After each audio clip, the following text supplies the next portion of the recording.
As a rooted deeply and forward-looking community, we hope that you will be blessed by this message. For more information, visit rechurchza.com.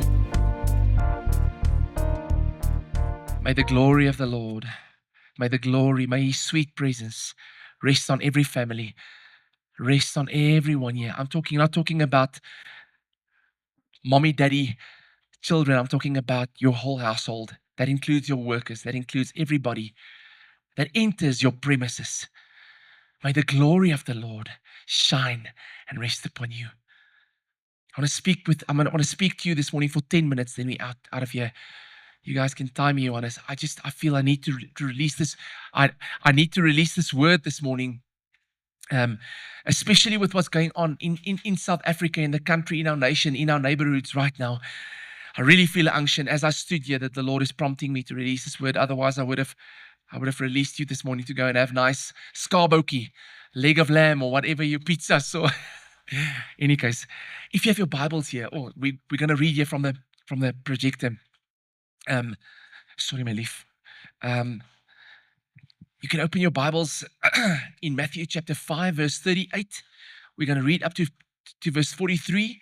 And then you can also put a holder in your Bible in Exodus chapter 21, verse 22 to 27. Exodus chapter 21, verse 22 to 27. Let's first just start with Matthew chapter 5, verse 38. And Jesus writes here, so in this journey this year, as we walk with the Lord, I'm so compelled with the words of Jesus. I can't tell you, the words of Jesus is so life-giving, but it's so real, it cuts. It's simple, like Michael said this morning, but it's difficult. It's challenging. It challenges every part of my being. Every cell of my body is challenged when I read the words of Christ. Because it's so full of power, so full of authority. And it has the potential to break all darkness and evil and bring the light. And this morning, I trust that that it will bring the light into your fiber, into your bones, not into your spirit, into your body, that your body will light up like Moses' body lit up. Let's read together the words of Jesus. My title for this morning is Vengeance Belongs to the Lord. Vengeance belongs to the Lord, not to us. Not to us, it belongs to the Lord. Matthew chapter 5, verse 38 reads, "You have heard that it was said, an eye for an eye and a tooth for a tooth. But I tell you not to resist an evil person. But whoever slaps you on your right cheek, turn the other to him also."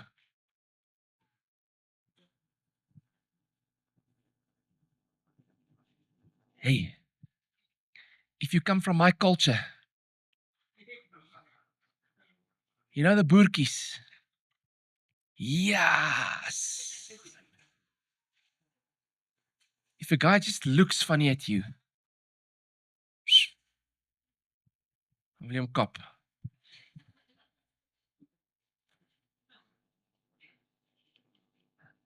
This sickness, this disease of fighting back is so ingrained in us. I'm sure every culture represented here this morning will agree with me.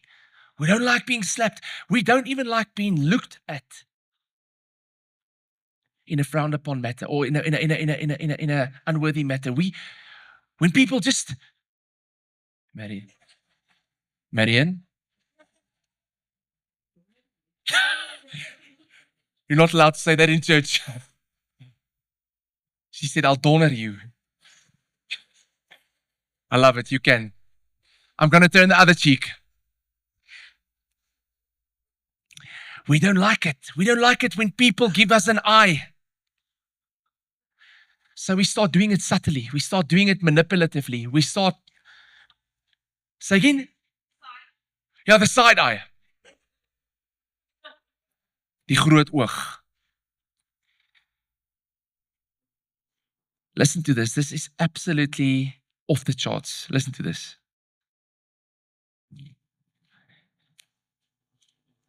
If if anyone wants to sue you and take away your tunic, let him have your cloak also.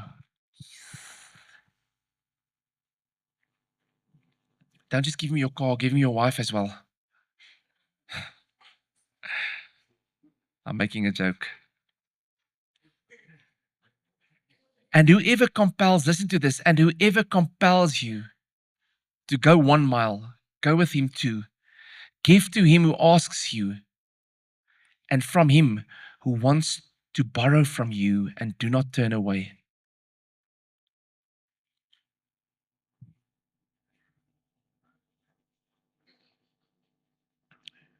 We see 4 instructions here.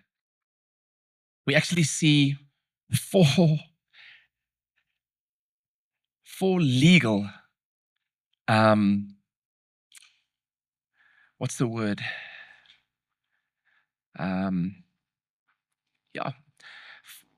Instructions.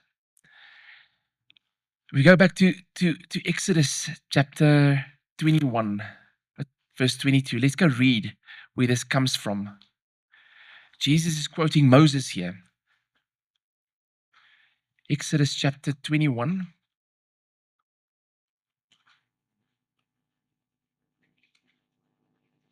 Verse 22.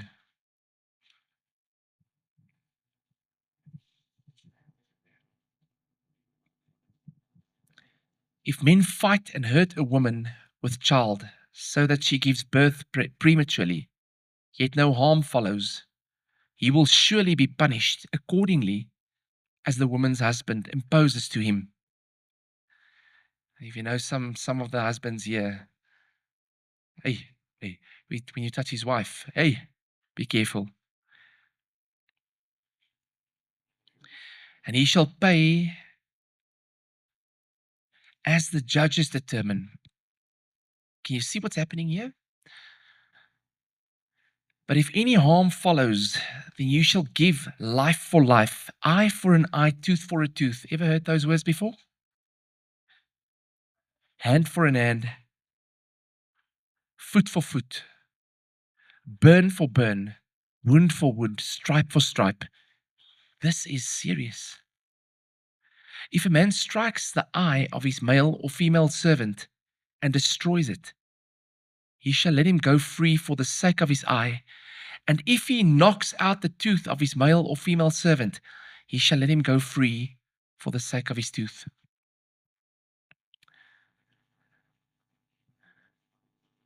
If we look at the context here and what Jesus was quoting and who Jesus was speaking to, we can see it was totally different. We need to understand what Jesus was addressing. Jesus was not addressing a social matter, politics. He was talking about relationally. When somebody hurts you, when somebody asks of you, it's a one-on-one relational thing that he was addressing. Here, Moses said, he spoke here, he said, he shall pay as the judges determine in Exodus 22.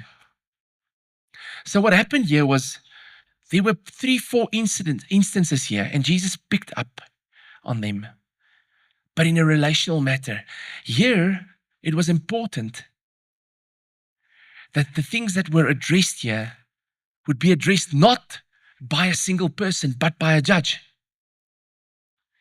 And the Pharisees, when Jesus spoke these words, or when the Pharisees interpreted this, they actually perverted the scripture and said, no, everybody can, it's up for yourself to judge how badly you've treated the other person. But here Jesus gave specifics around what should be treated by law and not by us individually. But the Pharisees turned it around and said, no, it's okay. We can handle it all by ourselves. It's okay to hurt an infant in the womb of a mother. It's okay to mistreat or to break a slave. It's not okay. So what we need to understand with the context here is that Jesus helped people not to take personal vengeance. Now, I'm not against social justice. Hear me this morning.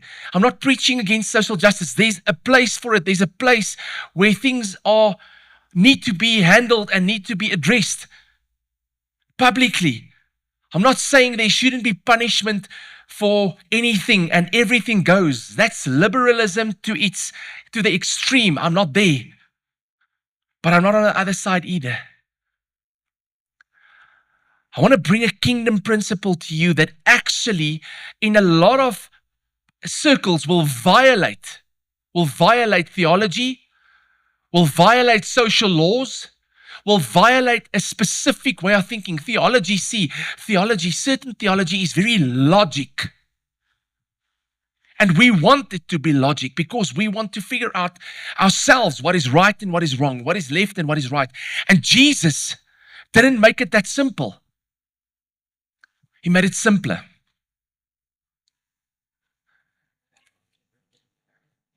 So what was Jesus saying? And what was he helping us with? Jesus constantly helped us to release something that is already a reality in heaven on earth. And to get that released on earth always requires violence. He says these words, the kingdom of God suffers violence. The kingdom of God suffers violence. And the violent shall take it by.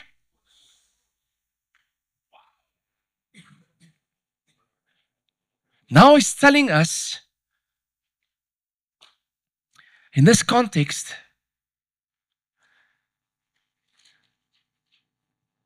violence does not belong to you. Vengeance, judgment does not belong to you. And he starts and he puts things down like almost a violation. Be open to be violated for my name's sake. I don't advocate violence. I don't advocate here, as I'm preaching this morning, that anybody should ever be violated. It's not okay if people are violated. But my brothers and my sisters, I want to suggest to you this morning, if you can put your body on the line for the sake of the kingdom, I want to suggest to you this morning that there are crowns laid up for you in heaven. Great is your reward. Great is your reward when you suffer violence. When you suffer violence for the sake of the kingdom of God to be manifested on the earth.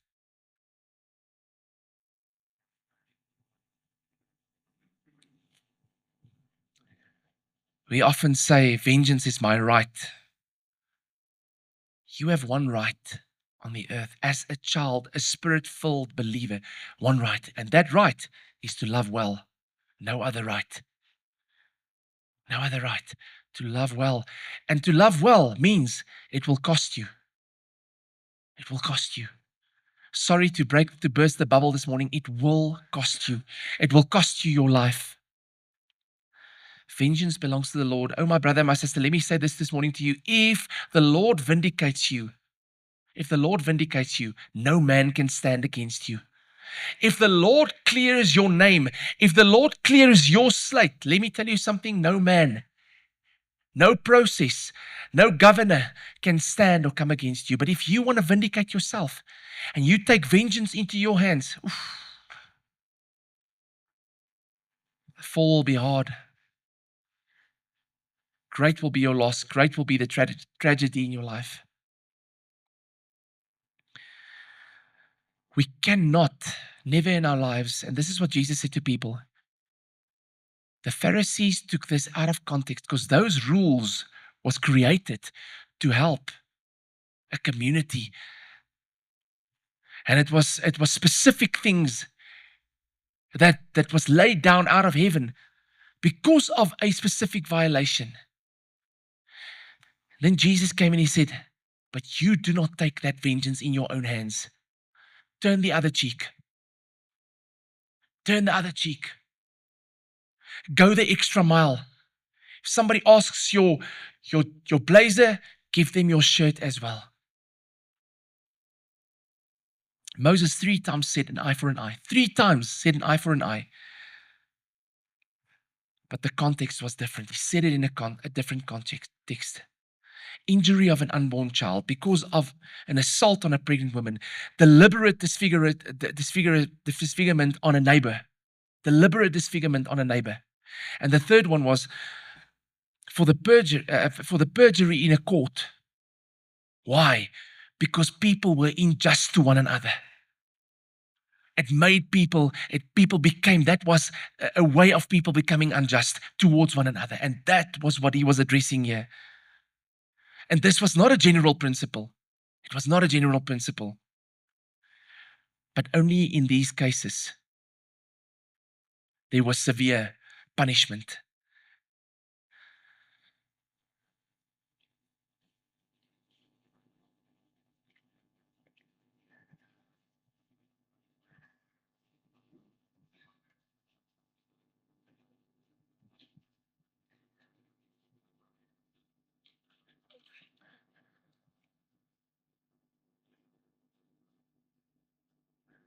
So the moment we start justifying personal vengeance, we are out of line. And that's what Jesus helped us with. We can never step into a place of personal vengeance. Now, our Lord Jesus was dealing with this personally himself. He would not ask this of us if he was not dealing with this himself. He gave 4 examples. With the 4 examples, if you are injured, no revenge, take no revenge. If you suffer injustice, no rights. If you are personally insulted, no reputation. No reputation. If you are a victim, no return. No return. Okay. You can write this down. If you are injured, no revenge. If you suffer injustice, no rights. Your only right is to love. If you are personally insulted, no reputation. You know how many people live for a reputation and try and hold up a reputation that they were never designed to hold up and hide behind that reputation? The only reputation we have is the image of Christ. That's our reputation. That's your reputation. You carry his image. And I'm going to talk to you about his image now. And if you are a victim, no return. Because often when people come and ask of us, we become a victim. No. When must I take the money out? Or when must I get enough food for my family? And in this context, Jesus said, if you have anything in your means to help poor people with, help them. Help them. No return.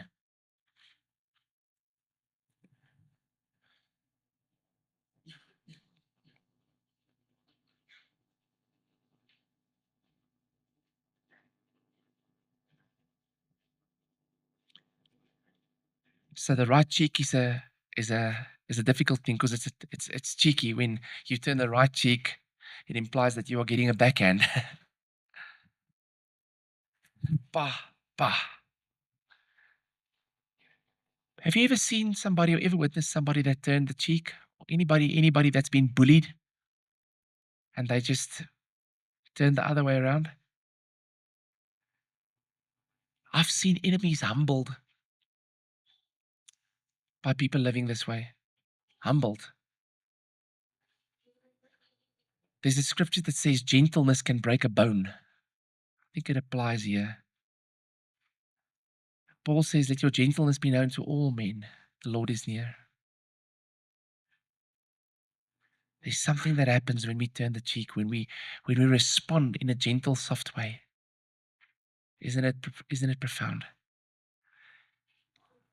Secondly, injustice. If someone, and this was the second thing Jesus picked up. If someone takes your cloak, now in Old Testament context, people had cloaks and they had coats. A cloak was the undergarment, a coat was the warm one. Now, to give a coat away is one thing, but to give a cloak away is something else. It's like underwear. A cloak is underwear. Listen what Jesus says. He says, if he asks you your coat, give him your cloak. This is bizarre.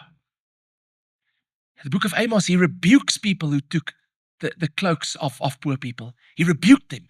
The prophet Amos rebuked them because it's shameful. It was their underwear. Now, the Lord Jesus would not make an instruction like this if he was not able and willing to do it himself. Never. He walked it out.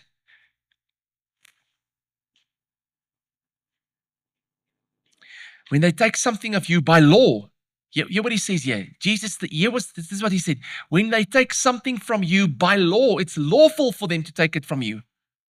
Give them more. Thirdly, there was this horrific, bizarre agreement between the Jews and the Romans that when the Roman soldiers came closer, who watched this episode on The Chosen, where the Roman soldiers came and the Jews had to take their gear and carry it for a mile. There was this bizarre agreement. It was actually bullying. And Jesus came and he said, no. If they give you their gear, their helmets and their swords and shields and whatever they had to carry, don't just carry it for a mile. Carry it for 2 miles. Go the extra mile.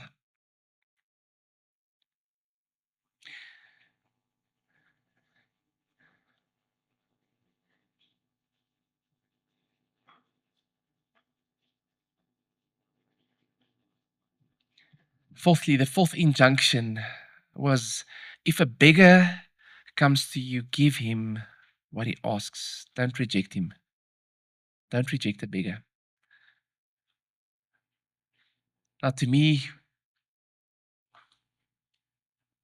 I think we need to understand what Jesus said here. You're not going to allow a thief in your house to take everything out of your home and steal everything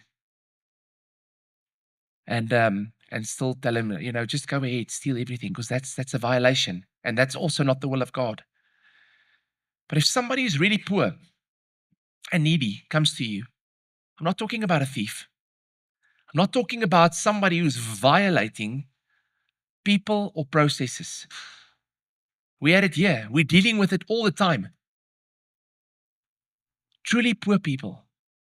And you have the ability and the means to help them. The word says help them. Okay. How do we work with this? Because it's difficult. It's difficult to have a logical process to work with poor people. Let me say this to you. We who walk by the Spirit of God are not under a law anymore. And therefore, it's important for us to hear what the Spirit is saying. If somebody knocks on your door, on your gate, ask the Holy Spirit, what are you saying? What do you want to say to this person? Normally, if they say food, I give them word as well. I give them a prophetic word. I ask God, what do you want to tell this person today? Let's change our mind. Jesus said in John 4 to the disciples when they came and said, you must eat. When he was talking to the Samaritan woman, he said to them these words, I have food you do not know of. And that's to do the will of my Father. That's the food and the place we live from, is to do the will of the Father. Now, when somebody that's poor comes to you, our first question should be, God, what is your will right now, in this place for this person? And guys, if the Lord said to you, give him an apple or give him a pear, do it. I had a guy here, when we stayed in London here, in 6th Street, his name was, let me not expose him. He came there often, high as a kite, drunk as a skunk. And the one day he came there and he asked us for food. And I sent Luca, my eldest son, who played beautifully drums this morning, and he got 2 or 3 tins. How many tins did you give, Paulus? 4 tins of beans. And he took those beans like this and he threw it against my fence. And he said to me, "Hoe moet ek 10 kinders voer met so 'n bietjie kos? How must I feed 10 children with this little food?" Hey, gelukkig was die hek toe. Luckily the gate was closed. I wanted to give him 5-fold ministry.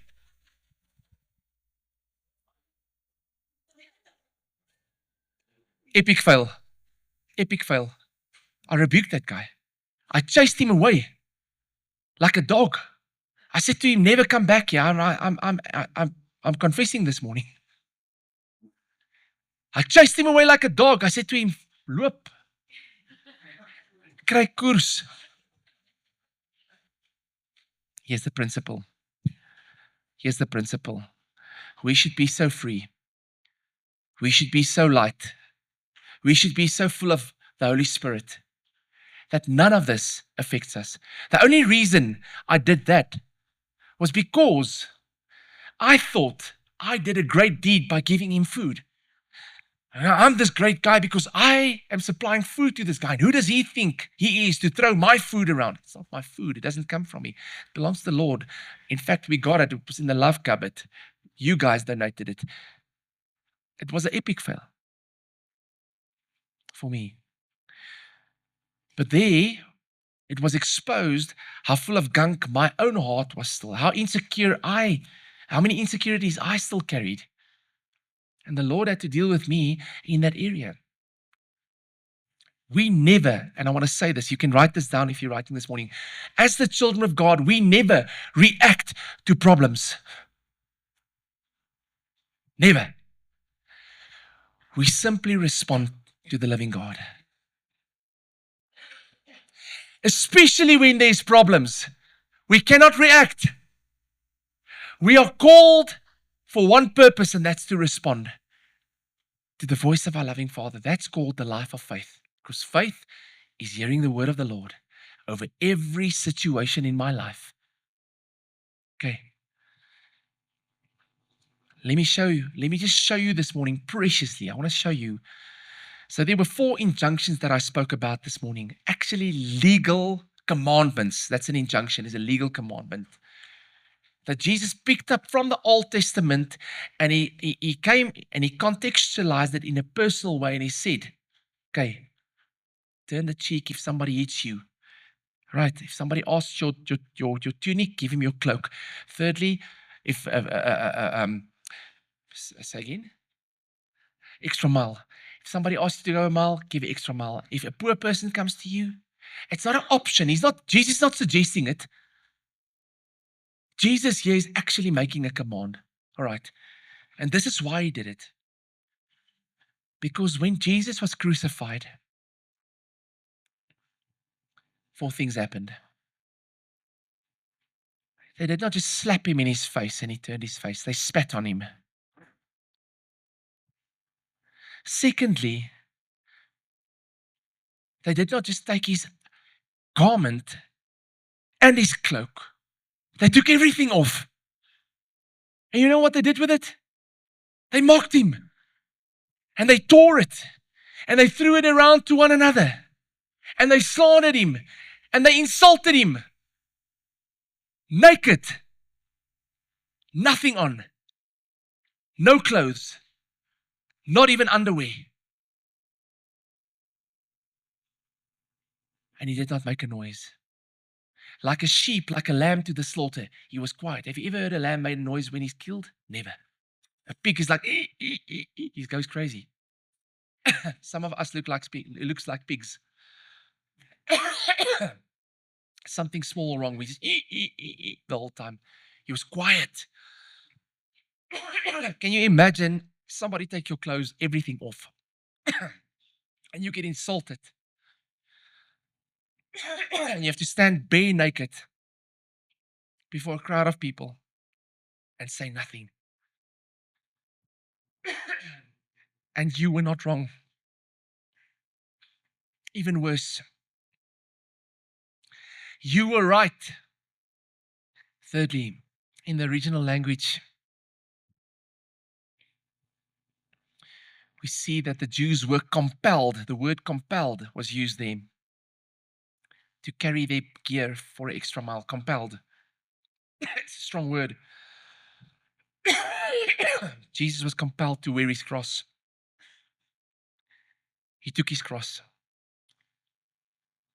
He was so bloody. He was so hurt. He was so hard punished. And somebody tried to help him take the cross. And they couldn't. Why? Because he was compelled to carry his own burden. And lastly, when the thief on the cross said to him, Lord Jesus, remember me when you come into your kingdom. He was so generous. And we see the ultimate generosity of Christ when he said to him, today you'll be in paradise with me. I can't think of a bigger gift anybody could receive than that, especially a man who was a thief and a robber, who never deserved it. That's because I'm making noises like a pig.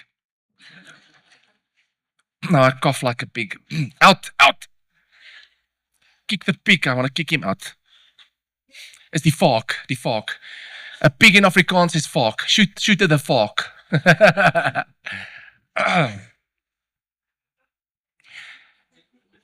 So, can you see in all four instances here how Jesus did not just speak and preach something, but it really, he put his money where his mouth is. He put his body on the line. And that's powerful. I want to follow a man like this. I can't do it. I strive to do it. But as a man, it's difficult. But the more we position ourselves and allow the Holy Spirit to lead us and the Holy Spirit to work in and through us, the more we will be able to give ourselves. And this morning, I just want us to pray this prayer. Because this is something we can't manufacture. The Pharisees tried to do it. And they couldn't. They had no authority, number one. And secondly, they had no power to back it. Jesus had all the authority and all the power. And he never tried to muscle flex. Never. I am the great king. Look at my muscles. Never. The Pharisees did that. They wanted people to see them when they fast, when they pray, when they give, when they help. Look at us. Just wanted people to know. Jesus is quiet. And this is my encouragement to you this morning, my brothers and sisters, for you truly to give yourself to the Lord and to the people of God and to the things of God. We need to hear the voice of the Holy Spirit. We need to attune our ears and our hearts to become accustomed to the leading and the promptings of the Spirit. It's not a natural thing. Let me just put you to ease this morning. It's not a natural thing. It's a supernatural thing. If it was natural, everybody would have got it right. It's not natural. Okay. One of the best books I've read in my life was written by a Franciscan Pope or a Franciscan priest. The book's name is Adam's Return. And in that book, he spoke about spirituality and he made this statement. He said, all of true spirituality is about letting go.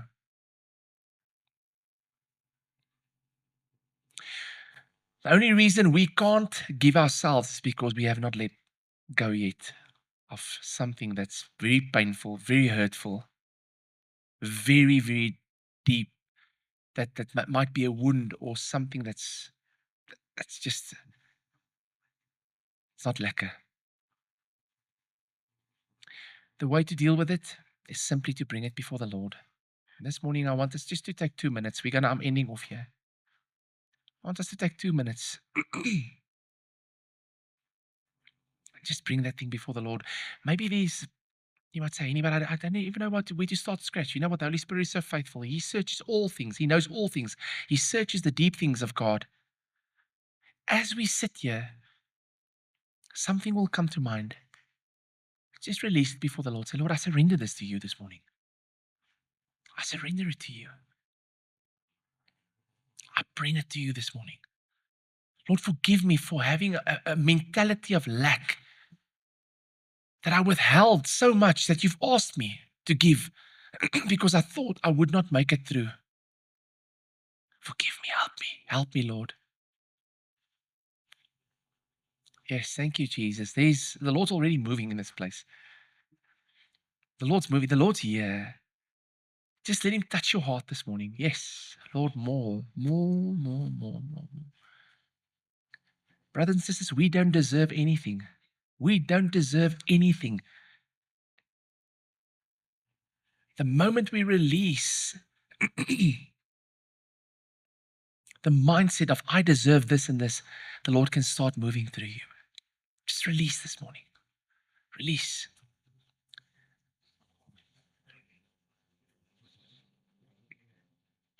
Thank you, Jesus. Thank you, Lord.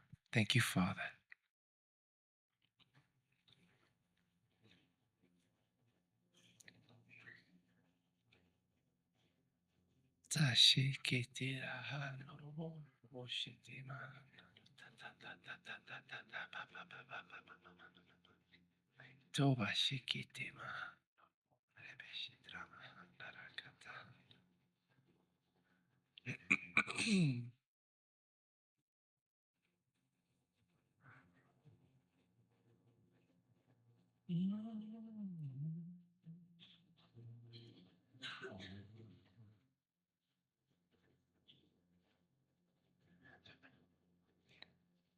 And Lord, we just give ourselves this morning to you again.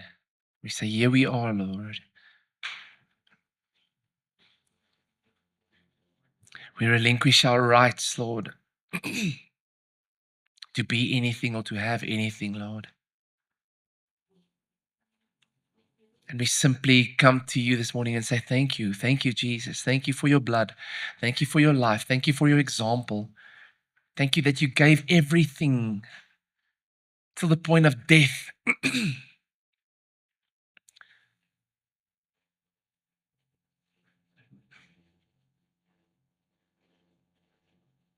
So that we could see and understand and hear and follow. Help us this morning. Help us this morning in our unbelief where it's difficult for us to trust you. Help us this morning in our pain, in our prejudice, in our performance, in our perfection.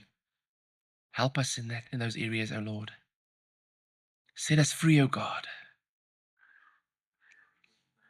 Help us, Lord, to be a different kind of people. Help us to be a different kind of species, a different kind of people, a surrendered people before you, all for your glory and for your purposes. We pray this in Jesus' name. Hallelujah.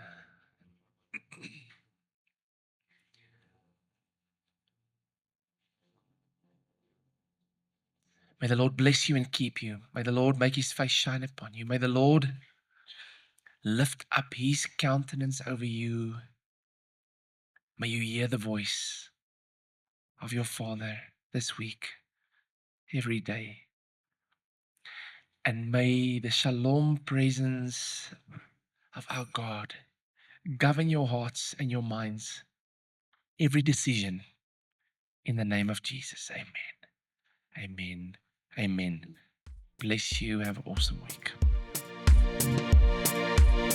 Thank you for taking the time to listen, and we hope you've been blessed. For more information, visit rechurchza.com.